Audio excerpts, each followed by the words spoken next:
when there is an order of the Supreme Court that there is a prohibition of the mining in Aravalli Hills, how does these crushers are being run? और ये जो crushers के ऊपर दम पर जाते हैं वो किस कैपेसिटी में जाते हैं? ये खाता है बड़ा जबरदस्त, और ये हर एक सिस्टम में कि कौन कितने पैसे देता है, कहां पर पैसे देता है, पुलिस कितने पैसे लेती है, खनन का जो अधिकारी है वो कितने पैसे लेता है. I don't want to quote the figure, but it is the newspaper completely कि उन्होंने अमाउंट विल्जर्स की स्टेटमेंट करके अमाउंट कोट किया हुआ है कि इतने का बिकता है, इतने का आता है, और पर्ची मिलती है और वो पर्ची सब जगह दिखाई जाती है. और जब ब्लास्टिंग होती है, ब्लास्टिंग जब होती है तो वो एक इंफॉर्मेशन ऑलरेडी पुलिस के पास होती है और माइनिंग ऑफिसर के पास होती है, और रात को वहां पर होनी है, कोई कार्रवाई नहीं होती. अगर कोई कंप्लेंट आ जाती है, कोई विल्जर कंप्लेंट कर देता है या कुछ कंप्लेंट कर देता है, तो उस समय उसको एक hefty अमाउंट लेके उसको समझौता करके खत्म कर दिया जाता है. ऑनरेबल मिनिस्टर ने बयान दिया एक बात का कि सरपंच की जिम्मेवारी है. क्या खनन रोकना सरपंच की जिम्मेवारी है? क्या सरपंच ये काम करेगा आपका? There is a statement in the newspaper you have given कि officer will be responsible including sarpanch. That's an English Tribune. You have made a statement, exclusive interview you have made there. और उसके बाद speaker sir, without this stone crusher कोई भी record मंत्री जी इस सदन के सामने दिखा दें कि कोई भी ऑफिसर, पुलिस ऑफिसर या माइनिंग ऑफिसर ने जाके किसी क्रशर की कोई वहां पर चेकिंग की है कि आपके पास कहां आया है, इस सदन में स्पष्ट कर दे. चलो कोई बात नहीं, किस बात के लिए? क्योंकि जब आप कहां से, अब आप कहेंगे जी कि राजस्थान से आया 4 किलोमीटर से है, 15,000 रुपया वो दे के चला जाता है, उसके रिकॉर्ड में एंटर हो जाता है, वो पर्ची बना के दे देता है, उसके बाद देता है. और हर एक जो वहां पर बिजनेस करता है वो कहते हैं हम 50-50, 60-60 लाख का बिजनेस करते हैं. यही बिजनेस है, यही. कोई राजस्थान से पत्थर नहीं आता है. वहां पर आप इस बात के लिए रिस्ट्रिक्शन क्यों नहीं पुट करते कि इतने बड़े अरावली एरिया के अंदर स्टोन क्रशर्स कब क्या कर रहे हैं, जब 20 साल से सुप्रीम कोर्ट ने बैन दिया हुआ है उस बात के लिए? किस पर्पज के लिए वहां पर काम कर रहे हैं? इसलिए कि इलीगल माइनिंग हर एक पे आपने जीरो टॉलरेंस उसकी बता दी. और यहां पर जो लिंक है वो हर एक डिपार्टमेंट का लिंक है. हर एक डिपार्टमेंट को क्या क्या पैसे जाते हैं, किस हिसाब से पैसे जाते हैं, कितने का अल्टीमेटली वो ट्रक बिकता है, वो सब कुछ वहां पर जाकर सब कुछ साफ हो जाता है. उसके लिए अगर रिकॉर्ड आप मंत्री कह रहे हैं तो आप भी कह रहे हैं कि इस बात रिकॉर्ड क्यों नहीं चेक हो सकता?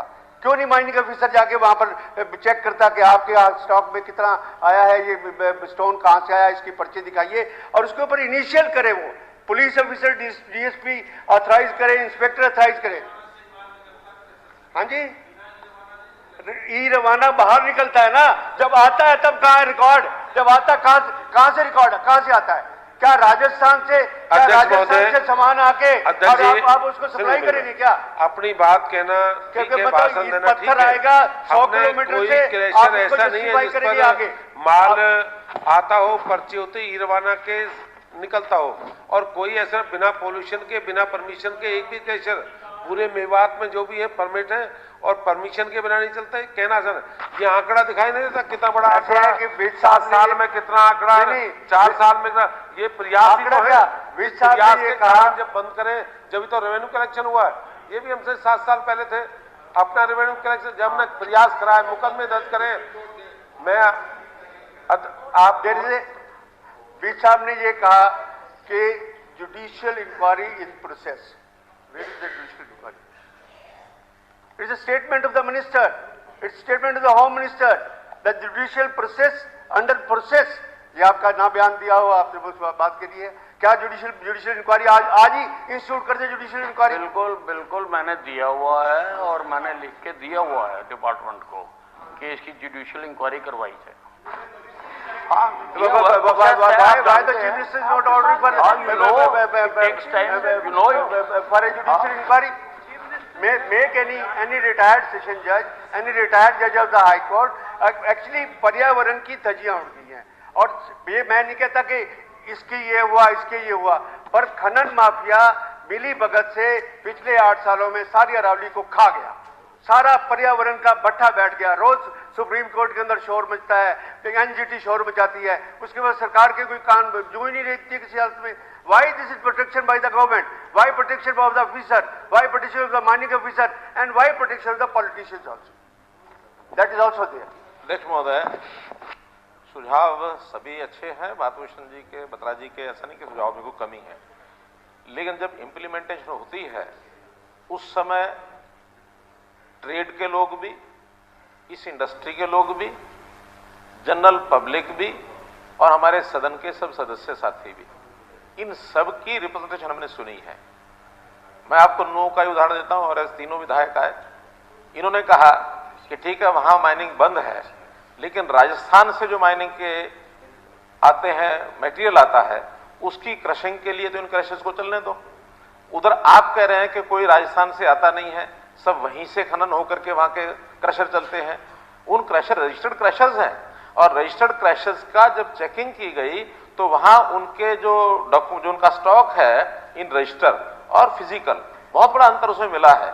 हमने यमुनानगर में चेक कराया है, जितने उनके एमडीएल के स्टोर्स हैं, एमडीएल एमसीएल क्या बोलते हैं उसको, एमडीएल, वहां का स्टॉक और उनका जो डॉक्यूमेंटल स्टॉक, बहुत बड़ा अंतर है। उनको सबको हमने फाइन किए हैं।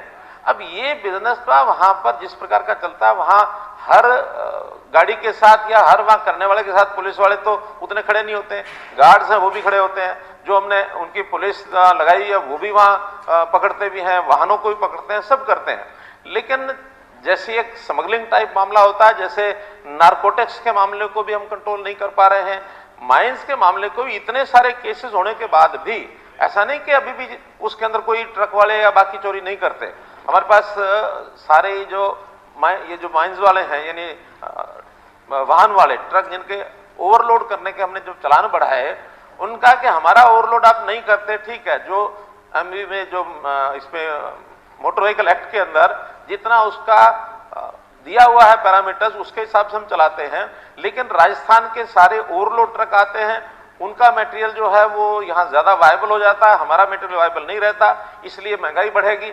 अल्टीमेटली हमको उनको भी देखना है कि क्या किया जाए, राजस्थान को रोकना, बाकी प्रदेशों को रोकना। अब हमने कुछ दिन पहले ही माइनिंग डिपार्टमेंट को ये कहा है कि आप एक पीएलआई डाल करके हाई कोर्ट में या सुप्रीम कोर्ट में कम से कम आसपास के सारे ही जितने स्टेट्स हैं ये लागू करें, सबके ऊपर करें। हमने लागू करके देख लिया, हमारे पुलिस के बहुत अच्छे ऑफिसर हमने इसमें लगाया, उन्होंने खूब चालान करने शुरू किए, तो ये सारे माइंस वाले भी और सब गाड़ियों वाले भी सबके सब रिप्रेजेंटेशन लेके हमारे पास आ गए। तो प्रदेश में इन सारी चीजों का तालमेल बिठाने के लिए कई बार नियम सख्त भी करते हैं, उसका असर क्या जाता है, उस समय आसपास की स्टेट में क्या चलता है, ये भी सब देखना पड़ता है। ई रवन्ना जहां से सोर्स है वहां से ई रवन्ना चलता है। हमने ऐसे क्रशर्स भी पकड़े हैं जो ई रवन्ना का मटेरियल कहां से लाके दिखाया, अंडमान निकोबार का ई रवन्ना, गोवा, त्रिपुरा, अब वो पकड़े हैं हमने। और पकड़ने के बाद अब हमने तय किया कि आसपास की स्टेट्स का ई रवन्ना तो लागू, यानी हम उसको मान सकते हैं। अगर ये मटेरियल ऐसा कि इसका ट्रांसपोर्ट किराया इतना पड़ जाएगा कि 2 स्टेट पार करके यहां करके वायबल होगा ही नहीं, तो आसपास की स्टेट्स का ई रवन्ना तो मान्य हो सकता है। राजस्थान का हो सकता है, उत्तर प्रदेश का हो सकता है, हिमाचल का हो सकता है, उत्तराखंड का हो सकता है, पंजाब का हो सकता है। लेकिन कोई यहां से 1000 किलोमीटर या 2000 किलोमीटर दूर से गाड़ी भर करके मटेरियल लाएगा, उसका वायबल हो ही नहीं सकता। तो इसलिए सारी चीजें की जा रही हैं। फिर भी आज जो सुझाव आए हैं सारे, इस सब सुझाव में जो भी अच्छे बिंदु उनको सबको मान करके और माइनिंग के सारे विषय को, और ये लगातार करने वाला काम है, हर समय चौकसी चाहिए इसकी। एक बार हमने कोई नियम बना दिया उसके बाद सारे चौकस हो जाएंगे, ये होता नहीं है। लगातार इस सारे विषय में सुधार की आवश्यकता हम करेंगे।